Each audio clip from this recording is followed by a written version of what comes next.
پێت وایە بەغدا لە ناردنی مووچەی فەرمانبەرانی هەرێمی کوردستان جددی بێت؟ بەڵێ پێم وایە کاتە گوژێ بەغدا زیاتر پروپاگەندای هەڵبژاردنە، بەڵام تاکە چارەسەریش ئەوەیە کە حکوومەتی هەرێم ڕێککەوی لەگەڵ حکوومەتی بەغدا و لە ناوخۆش چاکسازیەک ئەنجام بدا، قەیرانی دارایی لە ناوخۆ چارەسەر بکە.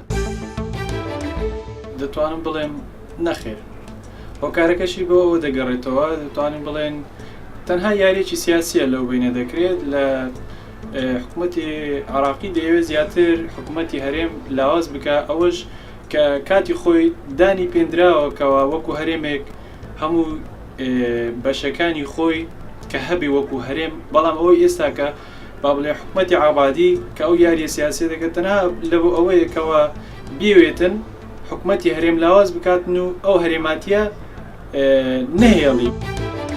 من وەکو گەنجێک چاڕاجەیەک باوەڕم بە ئاپاتی هەیە کە لە ڕێگەی وردبینیەوە تەواو بندیوار و ئەم نەعەدالەتی یاخود ئەو بندیواران لە هەرێمی کوردستاندا هەیە نەیهێڵ.